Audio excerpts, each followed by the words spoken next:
এখন ধৈর্যশালে মত্ত হাতি বাঁধা ছিল দিবারাতি, ক্ষিপ্ত কইল কটাক্ষয়ঙ্কুশে, দম্ভের শিকল কাটি পলাইয়া গেল ছুটি, না পাইলাম তাহার উদ্দেশে। হরি হরি বল, হরি হরি বল, হরি হরি বল, হরি হরি হরি বল, হরি বল। তাহলে ধৈর্যশালে মত্ত হাতি, মাতা হাতি, হাতি বাঁধা থাকে, তাকে ক্ষিপ্ত কইল কটাক্ষ অঙ্কুশে। হাতির যে মাহুত, হাতিকে যে চালনা করে, সেই মাহুত ওই অঙ্কুশ বলে একটা লোহার এই বেঁকানো মতো একটা ডান্ডা থাকে, সেইটা মাহুত হাতির পিঠের ওপর বসে থেকে হাতিকে চালনা করে সেই অঙ্কুশ দিয়ে।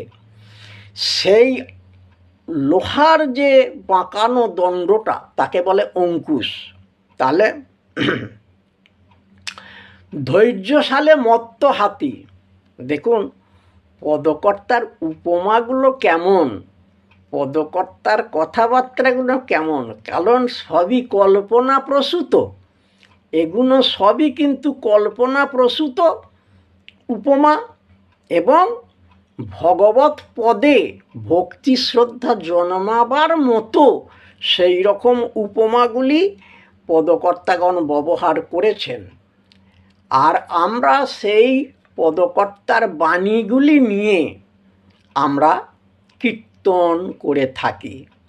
তাহলে কীর্তনের বস্তু এমন, পদকর্তার বাণী ছাড়া, পদকর্তার কথাবার্তা ছাড়া কীর্তন কিন্তু হবে না। বর্তমানেতে যা মনে আসছে তাই নিয়ে আজকাল কীর্তন হয়ে যাচ্ছে মশাই, বুঝলেন? তবে সেসবগুলোকে কীর্তন বলা যায় না। কীর্তনেতে মহাজনী বাক্য না থাকলে পরে সেটা কীর্তন নয়, বুঝলেন?